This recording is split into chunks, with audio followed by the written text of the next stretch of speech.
Tempted by the fruit of another, tempted but the truth is discovered. What's been going on now that you have gone? There's no other. Tempted by the fruit of another. Hello, everyone. In case you haven't guessed it from the song, we are going to be talking about the X-Files Season 1 episode, Squeeze. And I had to sing my very favorite Squeeze song from the 80s band, Tempted. Great song. Check it out if you haven't. Squeeze, the X-Files episode, not the band from the 80s, is, I'm just going to say, one of the best X-Files episodes. Definitely one of the best in Season 1. It's in my top 10 episodes. It's really good. It's known for being the very first, quote, Monster of the Week X-Files episode. And if you're new to the X-Files fandom, first of all, bienvenidos. Hello. I hope I pronounced that right. If I didn't, please correct me. In the X-Files, there are, like, episodes that go along with the myth arc of alien conspiracies. And then there's these episodes called Monster of the Week episodes where it's just like Mulder and Scully roll up, they meet this mutant or monster or whatever, and then at the end of the episode, it's pretty much resolved in 45 minutes. And this is the first one that does this in the series. It's written by Glenn Morgan and James Wong, my boys. They're very famous for wanting to write scripts where Mulder and Scully were hashtag SpongeBob SquarePants meme platonic. SpongeBob SquarePants making the rainbow meme that says platonic. And I have a lot of things to say about that. Every time Wong and Morgan write a script where they just say, oh, they're just friends, they're just coworkers, it backfires horrendously. And I think David Duchovny and Gillian Anderson's delivery like aids that, upsetting their best laid plans of making Mulder and Scully platonic. But let's get into it. This episode has some great character development in it. It shows what the show could have been, like just this amazing potential the show had. It's a lot like the X-Files pilot in that way. It very much showcases, like, this is the story we could have gotten. This superior story about two people being in love and just investigating spooky cases instead of getting this problematic heap of steaming garbage that we did get. Looking at you, my struggle for. So let's get into it. The episode begins with this bald, middle-aged man. And in the universe of the X-Files episode, Squeeze, you better not be that. Because there's one guy named Eugene Victor Tooms who's hiding in the drain pipe, giving off heavy Pennywise vibes. We'll talk about that in a little bit. And he's watching this bald, middle-aged man walk home. If Eugene Victor Tooms has a choice, he will eat the livers of bald, middle-aged men. I don't know why they hold a certain appeal to him. My spouse suggested that at that age, these men have probably done a bit of substance abuse. So maybe it's a Keith Richards type situation where their livers are just pickled to perfection. And they just taste good to Tooms. You know, I'll say one thing about Victor Tooms. The man has taste, okay? So, also, every time Victor Tooms, like, zooms in on a middle-aged bald man and his eyes turn yellow, that means he's going into, like, hunt mode. Everything in the back, like, goes black and white except for his victim. And they do this slow walk. And there's this sound effect that goes ba-dum, ba-dum, ba-dum, like a sexy character in a Tex Avery cartoon. So this guy goes home, or actually it's in his office, I think, and Tooms breaks into his office, through means which we will discover in a bit. And he kills him with his bare hands. Now, the X-Files loves to do this when there's like a mutant or a monster and they're like, oh, they killed the person with their bare hands. And I'm like, okay, can we have some details? Are his fingernails really sharp? Is he just digging in there with his fingers to extract this poor man's liver? What's going on, X-Files? A lot like the black oil virus, which will be introduced much later on in the series. Like, it could have been super interesting to explore this lore, but the X-Files can't do that because the X-Files sees all the potential laid out before us and chooses the worst option. That's a good summary of the X-Files. Anyway, it's never explained how he extracts this man's liver. It's done again in the Jersey Devil. It's like, oh, she killed him with her bare hands. I'm like, how? I want to know how. Okay. So, pour one out for this poor middle-aged bald man. So then you get the opening credits, and you see Scully, and she's having dinner with this guy named Tom fucking Colton. Tom Colton, oh boy, is he ever a piece of work. So they were buddies in academy, and Tom's kind of a piece of shit. No, he's not kind of a piece of shit. He is a piece of shit. It really makes me wonder, like, how Scully's friends with him. Scully seems like such a good and sincere person, and Tom is just this like piece of shit who wants to climb his way to the top of the ladder, and he doesn't mind who he steps on. And I understand, like, people change, your friends change, and some friendships, die. That's just life, But Scully does not have the best track record for picking good friends or good romantic partners. And yes, Mulder's the prime example of that. If you're wondering, like, even Mulder, I say, especially Mulder, there's a bumblebee. Maybe you can see him. No, man, I'm not a flower. Go away. But I am flattered. Thank you. So, we'll talk a little bit more about why I think this is. I get this vibe that her and Colton either dated or he really wanted to date her. I mean, in this episode, you can tell he's super attracted to her. He takes her out to dinner, which is sweet. What's not sweet is how he takes her out to dinner just to, like, sweeten her up, to ask her to help him. Oh, boy. We'll talk about it in a minute. Suffice to say, Tom Colton is a piece of shit, but it is nice to see Scully, like, even a little drop of her personal life. Like, I love it, which is something the series will just destroy, like any semblance of a personal life she has. It's nice to see that, and it's pretty cute to watch her and Tom, like, spreading some hot goss around, like spilling some hot tea about their old classmates. He's talking about one guy. Scully calls the guy J. Edgar Jr., which is pretty cute. I just want to point out how everyone in the FBI acts like they're in 7th grade in this episode, and pretty much the whole series. Especially in season 1. I don't know why the fuck the FBI acts like petulant middle schoolers, but they do. So, he, like, says, and Scully's just so sweet. She's like, oh, hey, good for this guy. He's doing well.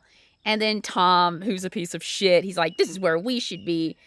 And then he, like, immediately, like, starts talking trash about Scully, which I think is the most 7th grade thing ever. Like, you remember your friends from 7th grade. They were shit, okay? Everybody had that shitty friend group in 7th grade where, like, they're talking trash about one person, and then they just turn around and start talking smack about you. Anyway, he says, like, have you had any close encounters of the third kind? He calls her Mrs. Spooky. What's the John Mulaney quote where he's like, that's the thing I'm sensitive about. And that's what Scully feels. Yeah, and you see her, like, look at him, and she's like, is this what people think of me? And we'll talk about it. We'll talk about it in just a little bit. This episode is brought to you by water. Drink more water. So, he's like, hey, I got this case. There are these people, and they had their livers torn out, sparkle emoji, with bare hands. And I'm like, okay, episode, how did they do this? So, he's like, hey, I took you to dinner, like, not because you're my friend and I value you, but so that I can ask you to do all the fucking work on this case. And one thing Scully, like, in her character, she needs to do is establish boundaries with people.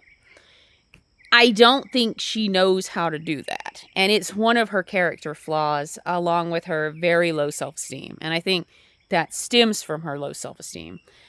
Another thing I want to point out is how the series, as it progresses, keeps showing Scully's former romantic partners and putting them up against Mulder and saying, like, oh, but isn't Mulder so much better than this guy? And it's really funny because he's not. Like, yes, Mulder's always taking advantage of Scully. He's always making her do all the fucking work and taking her for granted. Don't see how he's much different from Colton, but okay.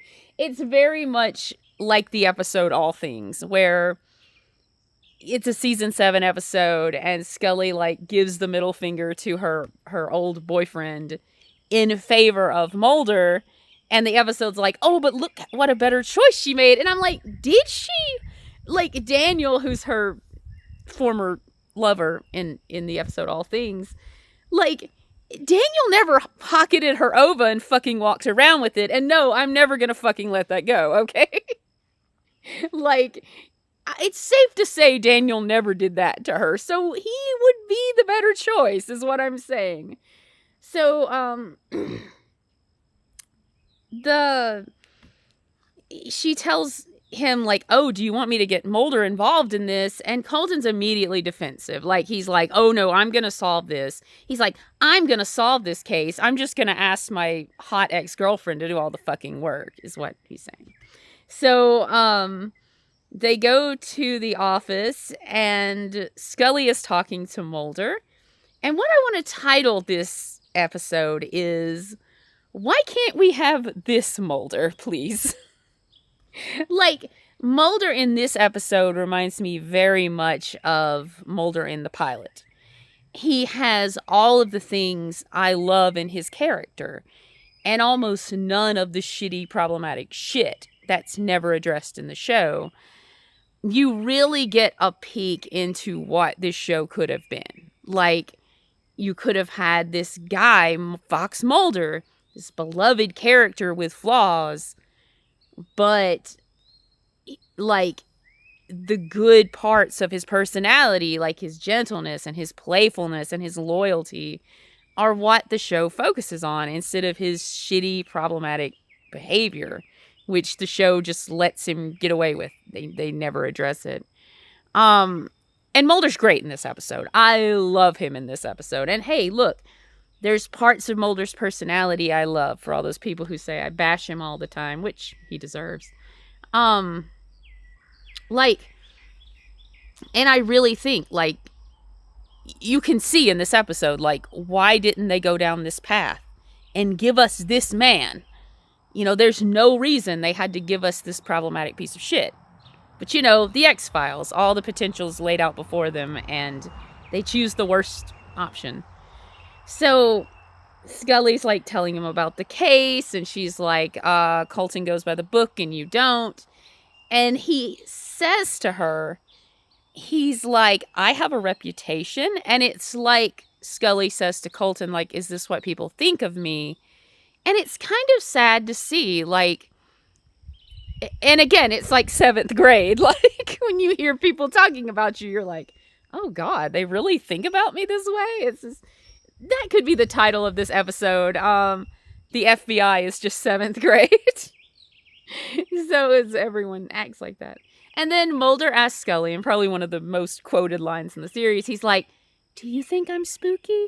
And it's kind of played for laughs, but he's asking her very genuinely. He's like, "Is this really what you think about me?" Like he doesn't care what the other people think of, but he values her opinion. Fuck yes. Give us this Mulder. Like, he actually respects her. He doesn't take her for granted. Like, he doesn't, like, throughout the series, he, like, loves Scully when she's on death's door or she's leaving him. That's the only times he does. But this is wonderful. Yes, let's have this man, shall we? So Colton comes in and you get some, oh my God, male posturing. Mulder shakes his fucking hand like he's gonna break it. Colton's wearing a pretty terrible tie because he wants to compete with Mulder, who's wearing an equally horrible tie. And Scully, I don't think she'd ever admit it, but I think she really likes having these two himbos fight for her attention. I really think that's Dana Catherine Scully's secret kink is like, himbos, fighting for my attention. Oh, I love it. Mulder goes wandering off to look at shit while Scully talks to Colton, and I feel that to the bottom of my little neurodivergent soul. He sees a very long and unusual fingerprint on a vent, which is where Tooms crawled in to eat his middle-aged bald lunch. And Colton looks at Mulder and he's like, "What the hell is he doing?" And the shot cuts to Scully and she's looking at Mulder and like biting her lip. She's like, yeah, just let him do his work, baby. So if James Wong and Glenn Morgan like wanted to write these episodes or like Mulder and Scully or hashtag platonic, why the fuck do Mulder and Scully like look at one another like a hot serving of fries? Like, what's the reason? What is the vine with the preacher? And he's like, why? That's how I feel about that. This is one of the horniest episodes of The X-Files, and that's weird. No sex occurs that we're aware of. But goddamn, Mulder and Scully do some intensive eye fucking in this episode. And you know what? I'm fine with that, because I love Mulder in this episode. He respects Scully, and yeah, I would be happy for them to get together and live a happy life. You know, this is what this show could have given us. So, Mulder also makes this joke about reticulants. And again, it's played for laughs. Like, no, this line is like for laughs, where he's like telling Colton, he's like, "Hey, do you know what liver and onions goes for in the reticulum galaxy?" But the way Mulder delivers the line, the way David delivers the line, is he's like the alien's crack dealer. Like the aliens' liver is like their crack cocaine, and Mulder's like supplying them. Someone write that AU where Mulder is the alien's crack dealer. I'd love to read it. Would love to read it. I could see Mulder doing that, like in an AU. So they find this long fingerprint, and you go back to the basement office. Mulder and Scully look like two 13-year-olds working on a school project. They're over this little light board. It's a very cute shot. And Scully looks so pretty. She's got like this burgundy shirt like tucked into her high pants. And if I was Mulder, I would kiss her. I'd kiss her right there. Like, goddamn, she's beautiful. So, my ducks are having a fit. I don't know what they're doing. So, he tells Scully, like, this is similar to these other cases dating back to the 1930s, where, like, these people were, like, locked in their homes. This person broke in and extracted their liver with his, quote, bare hands. Oh, how did they do it, episode? Explain it to me. So, Scully's like, this is Colton's case. And then Mulder's like, we had it first. And I'm like, yes, FBI 7th grade is exactly what this episode is. He also tells Scully, he's like, we'll do our investigation. He'll do his. Never the twain shall meet. And then he looks at Scully and kind of licks his lips. He's like, okay. And I'm like, this is the 3rd episode. And they're eye fucking this way. But yes, Wong and Morgan, they're platonic. I understand. And again, it's like in the episode Home, like Wong and Morgan write these scripts. And then Jillian and David are like winking, like breaking the 4th wall. And they're like, oh yeah, wink, wink. I know you can't see me winking. They're like, oh yeah, wink, wink. Like, oh yeah, they'll be platonic. And then they just fuck all over the place.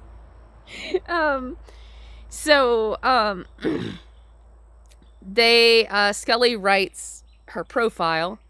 Again, Scully doing all the fucking work. She's also, while she's writing this profile, she's dressed exactly like Dr. Bambi Berenbaum from War of the Copperfodges.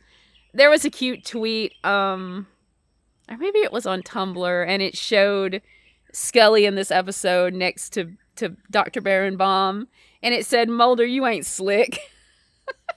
Like, Mulder goes off in War of the Copperfodges, and he's like, oh, look, Scully, at my hot entomologist girlfriend. And Scully's like, yeah, she has my wardrobe, bro. Like, you ain't slick, Mulder. So she writes the profile. She's delivering it to the, quote, boys club at the FBI. It's all these disgusting white men, Colton among them.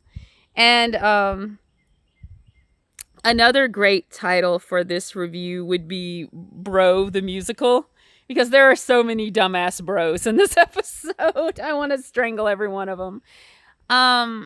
They say, hey, good job, Scully. And then they're like,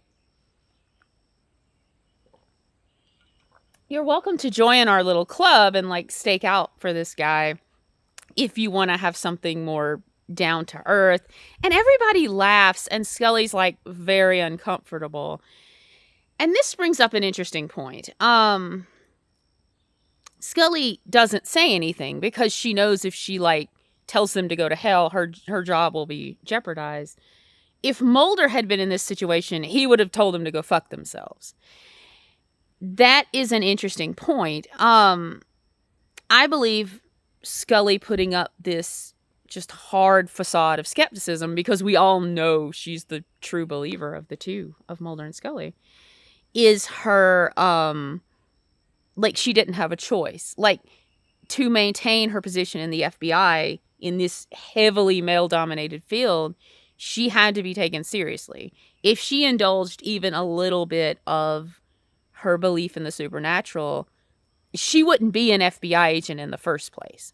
Mulder is a cishet white man. He's given allowances time and time again throughout the show to pursue his own interest in the X-Files. And it's like, it's a double standard. Like, Mulder can do that. He's a man. Scully can't, because she's a woman. And I think that leads a lot to her keeping up this hard facade of skepticism, is she's afraid to drop it, especially this early on. And I really wish she would, like, roundhouse kick these motherfuckers. I hate every last one of them. They're staking out in a parking garage. It's really cute. There's big holes in the concrete of this parking garage, and Mulder and Scully, like, walking in front of them reminds me of, like, the James Bond logo where it goes, "Dun dun Mulder in flannel and jeans." Mulder's wearing tight blue jeans, a green flannel shirt, and a fucking blazer over it. It's like Mulder's like, I'm casual, but I also want to have business. It's the mullet of Mulder outfits. A lot of people hate on this look, but Mulder in flannel is as cute as a button. Okay, I want woodsy Mulder, where he leaves the X-Files and goes off to the woods with Scully to raise their 12 werewolf kids. That's what I want. And grows a beard, like in I Want to Believe. We'll get there. We'll get to I Want to Believe someday. Oh boy. I want to have my spouse on. He fucking hates that movie when we do it. So, they're staking out. Mulder tells Scully's like, Mulder, you're interrupting my stakeout. And again, it's very like 7th grade, the way these FBI agents talk.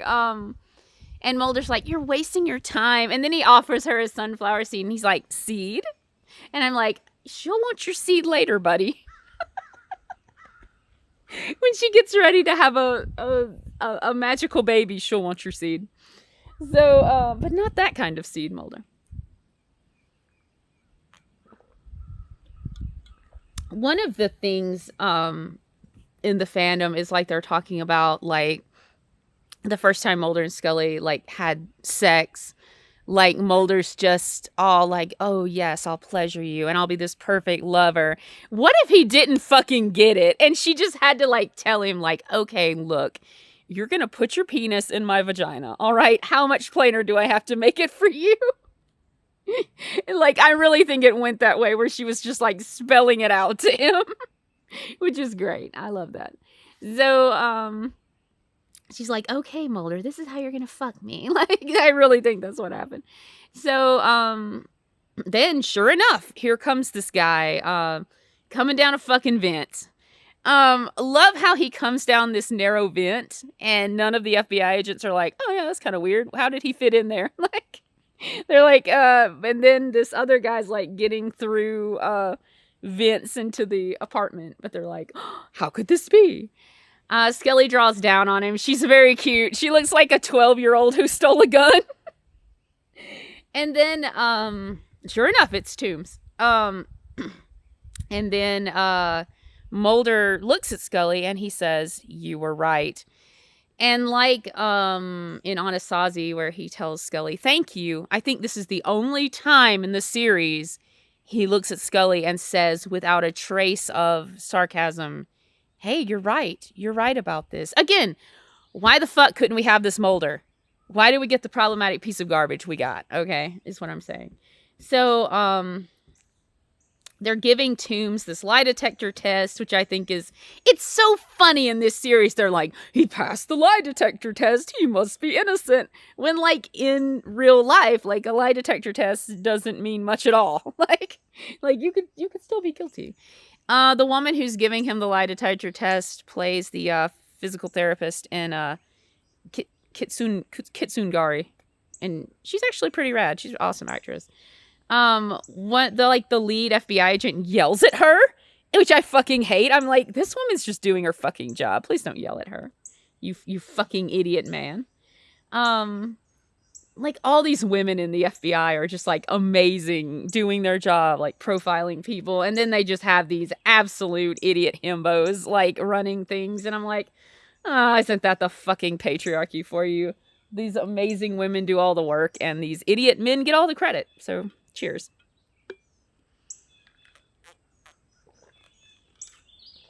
They're giving him questions like, are you 100 years old? And they don't even do it in like a slick way. And of course, Mulder inserts these questions because he thinks Tooms is like this 100-year-old mutant, right? Which Scully has this theory that like Tooms passed on this genetic trait to want to murder people and like eat their livers, you know, from his ancestors who were like passing this down. Mulder calls it the anti-Waltons, which is so funny. If you were ever forced by your family to watch the Waltons every night for like 14 years, like, yeah, I could see how the Waltons would be equated with evil.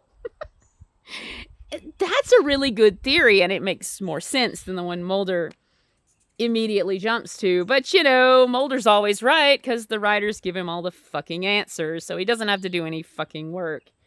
So, they're putting in these questions like, are you 100 years old? They don't even try to dress up these questions to be slick. They're just like asking him, hey, are you 100 years old? And there's like, no. It's kind of dumb. Anyway, he passes the lie detector test. The woman who's running it, Robert Patrick Modell's physical therapist, says, this guy's innocent as far as I'm concerned.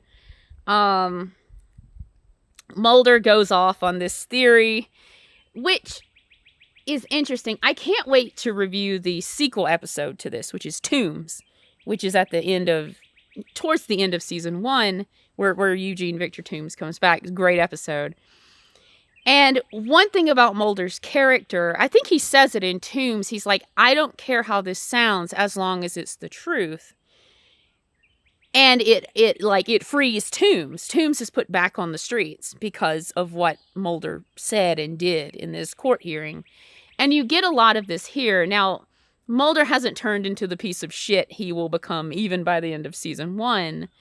But, like, you really get it here. Like, okay, Mulder, it might be the truth.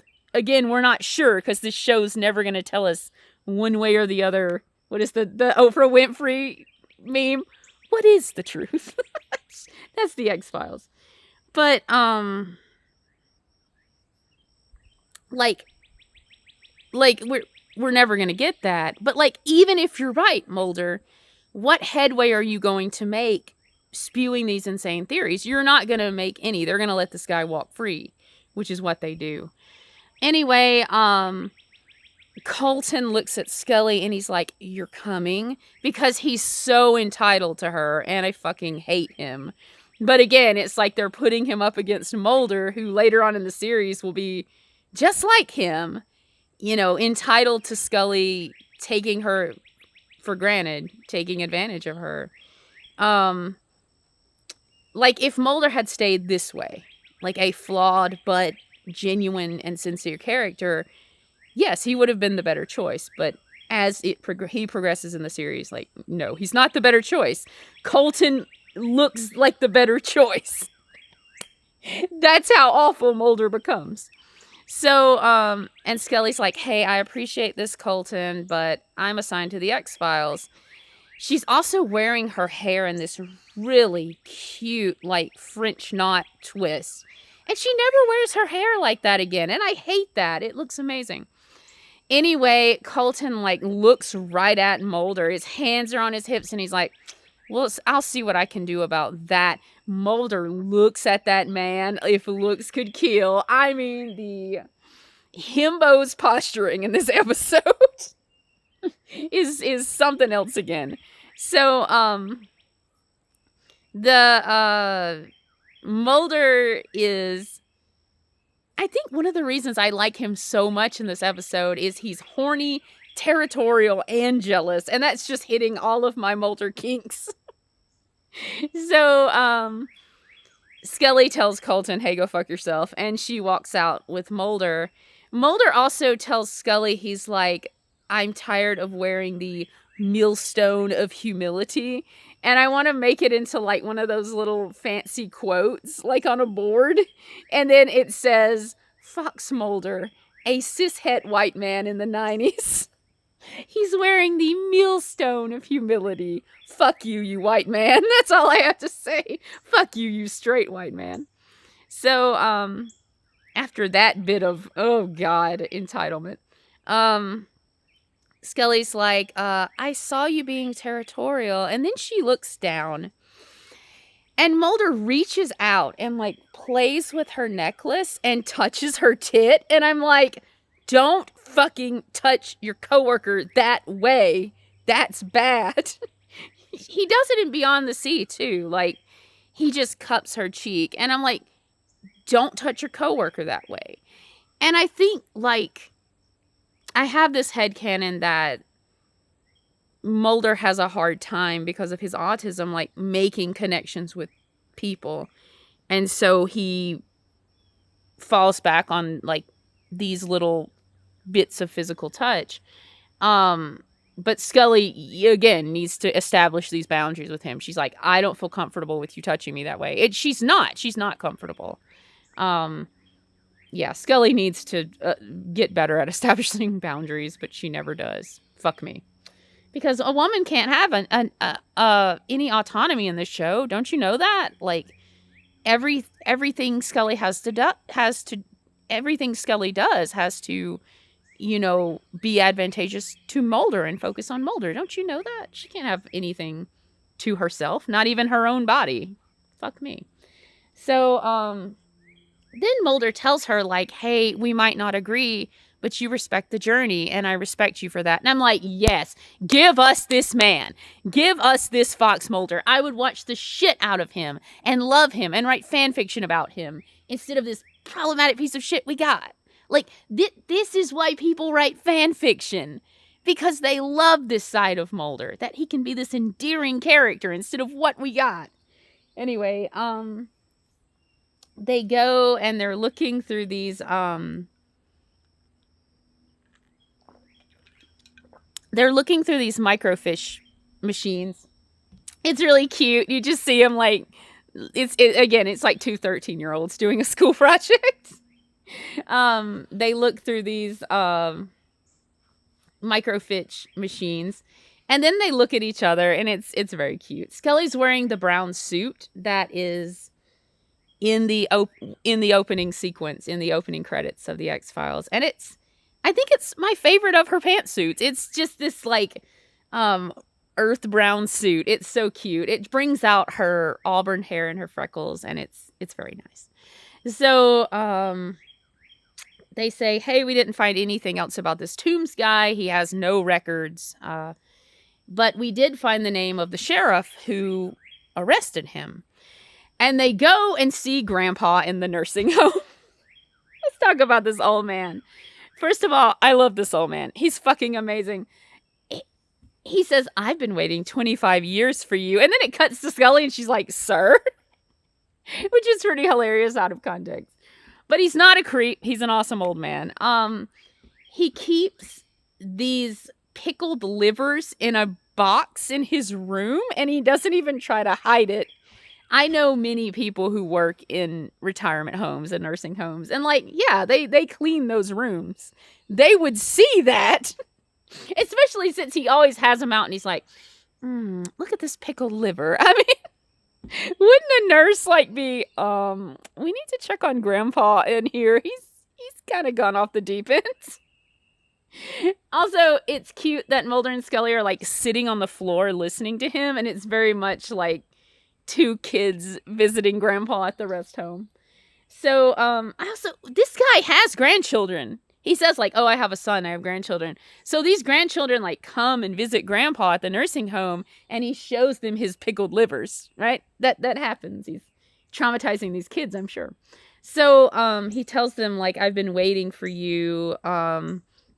He kept investigating the Tooms case because he knew this guy was like doing these things and getting away with it.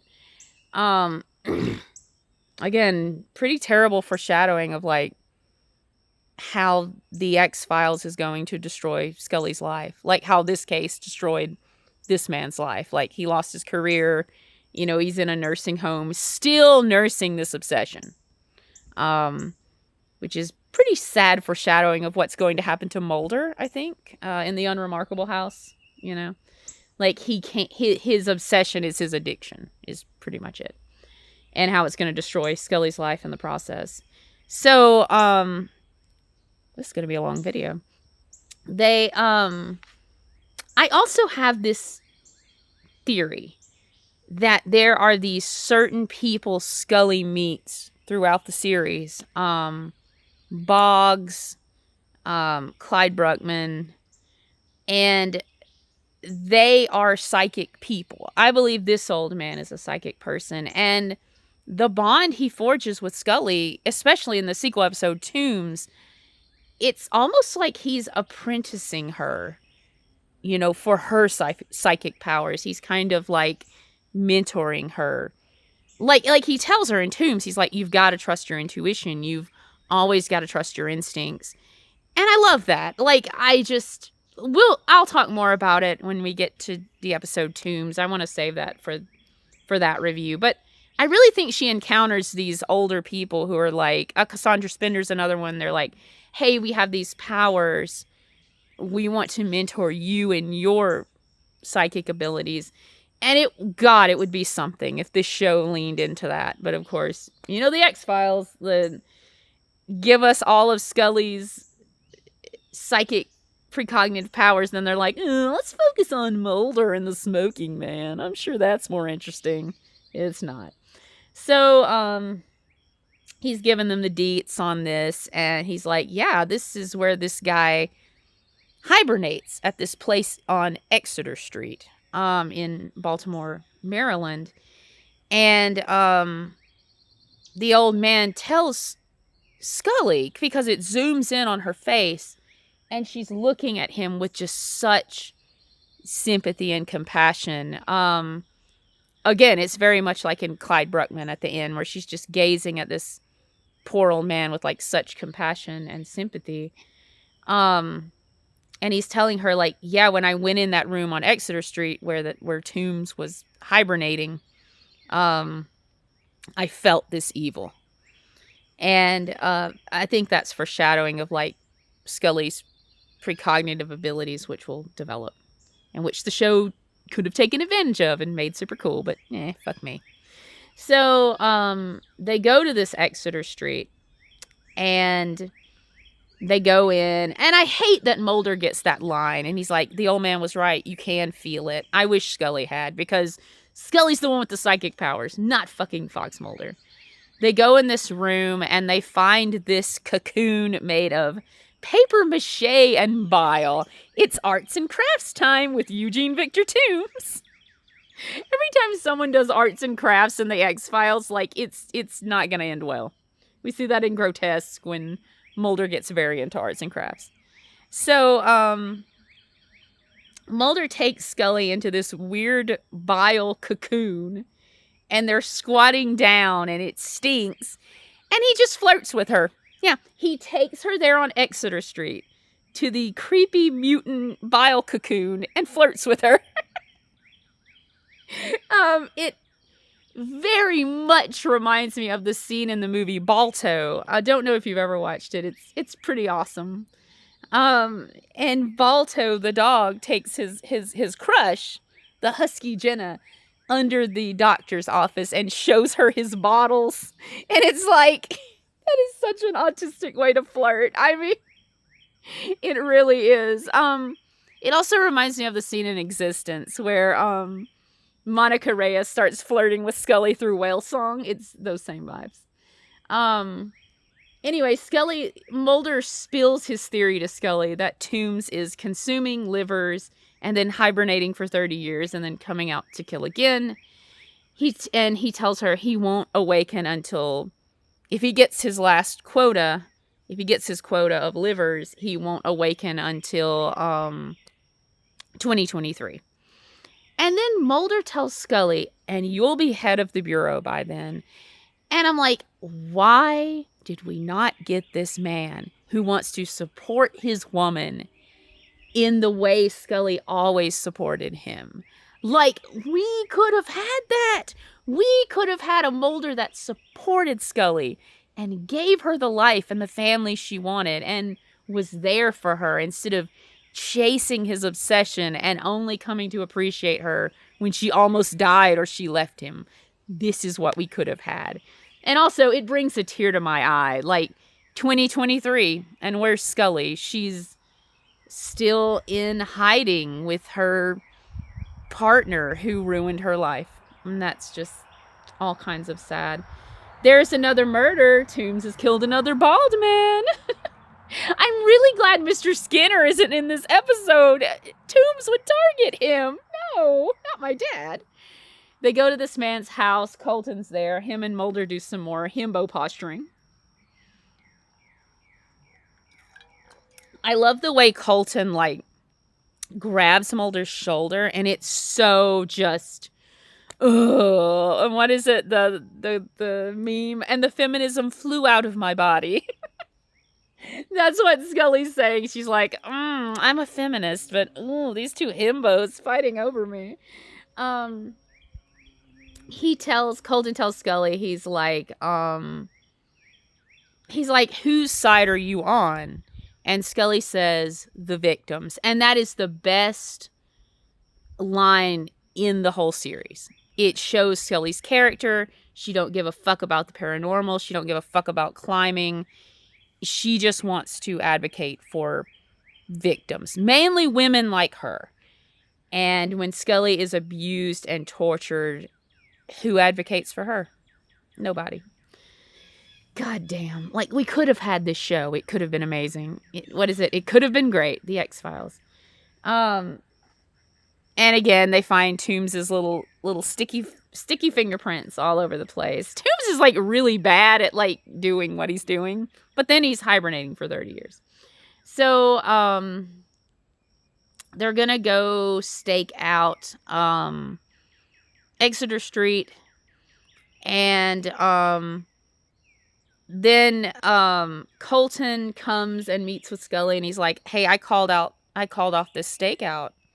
I called off the backup because I can." And then Scully's like, and then he's just unnecessarily cruel. He's like, "I want to call Mulder. I want to tell him." His entitlement to Scully's disgusting. But again, as the series progresses, is Mulder a better option? No, he's not. So Scully says, "Is this what it takes to climb to the top, Tom?" And he's like, "All the way." And she's like, "I hope you fall and land on your ass." And I'm like, "Drop that mic, Dana Scully." She's like, "Fuck you, you fucker." So Scully goes and takes a bubble bath. And I love that about her. That is what I do when I'm stressed out and I'm done with motherfuckers and the patriarchy. I'm like, I'm going to go soak in a tub for a few hours. Mulder's on Exeter Street. He's like, "Where are you, Scully?" And I'm like, it's episode 3 and your separation anxiety is this bad. Wow. Okay. He goes into the mutant cocoon, which I think is a terrible idea. You don't have any backup there, Mulder. But you know what? It won't be the last time Mulder goes into a cave not knowing what's there and with no backup. Looking at you, field trip. So, he goes in there. "Do you like my shark necklace?" My daughter got it for me. I think it's fab. Mulder goes in there and he sees the necklace Scully was wearing because Tooms likes to take trophies of his victims. I also want to say that this episode and the sequel episode, Tooms refers or implies like that Tooms is like an animal, that he relies on animal instincts. And that's not true. Tooms has self-awareness. He knows how to lie. He's smart. He knows how to get away with things. He knows how to communicate to people. And they keep saying like, "Oh no, he's just an animal. He's relying on instincts." And it is some gross ableist language, and I fucking hate it. Like, the X-Files loves to do that. They love to take a character with a disability, either physical or mental, and either turn them into a homicidal maniac or give them magical powers. And it's so fucking offensive to people with disabilities. I hate it. Just wanted to insert that in there. So, he finds Scully's necklace. And I think this is the only episode where Scully forgoes her cross necklace for another necklace. I want to know this necklace's story. Like, Scully takes her necklaces seriously. I like to think Melissa gave it to her because there's a little crystal on the end, and Scully wore it because she loves her sister, just like she wore her cross necklace because she loves her mom. I love that about Scully, and I do that with jewelry too. I'm like, I'm wearing this because the person who gave it to me, I love them, and that's why I wear jewelry. I love that about Scully. Scully is about to take a bubble bath and detox and de-stress, but she can't because the bile monster's after her. A drop of bile lands on her hands, and she fucking runs for her gun. And again, people who say like, "Oh, Scully's willfully ignorant. She won't believe, like, even to her detriment." And I'm like, no, give Scully hard scientific proof of something in the paranormal and she'll believe it. And Eugene Victor Tooms is as hard of evidence as you can get. She fucking runs. Tooms comes to the vent. He's cut her phone lines. He grabs her ankle. Tooms makes these little, like, growling noises, and I know they're supposed to be scary, but they just make me piss my pants with laughter. They're so stupid. But that's not to say Tooms is a bad villain. Like, there's scenes where he's legitimately scary. Him hiding in the drain, great, like Pennywise. He'll also just kind of appear in a setting. He's like the fluke man in the episode The Host. He's like, you take your eyes off of him and he's gone. I love that. He does that, and that's pretty fucking scary. His growls are hilarious though. He sounds like Ed the hyena in the Lion King. So he's growling at Scully.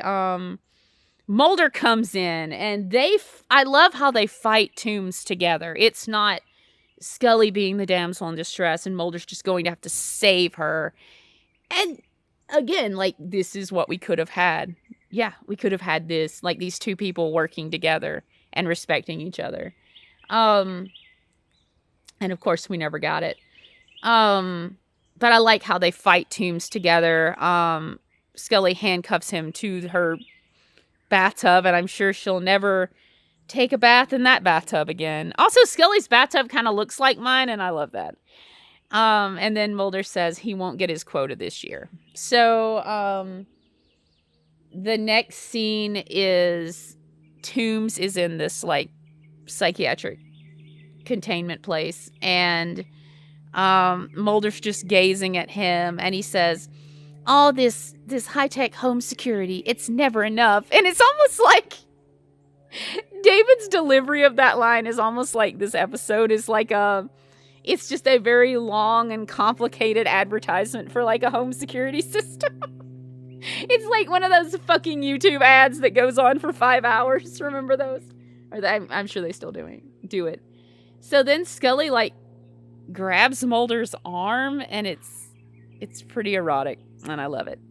So she leads him away, and then you see this orderly come in, and he gives Tooms his food through this little slot, and it cuts to Tooms, and he's looking at the slot, and his eyes are glowing yellow, and that is a scary shot, and that's where we'll end it. That is the episode. Squeeze. I hope you have a great weekend. This is Hump Day, Wednesday, when I'm recording this. And follow me on Twitter. I am at raccoons_dead. Follow me on Instagram. I am at deadraccoonsdrawsit. Follow me on DeviantArt. I am at dead/raccoons. And follow me here on YouTube. I'm also on Tumblr at justawfulxmenart. So have a great day, and I love you. Mwah! Watch out for liver-eating mutants.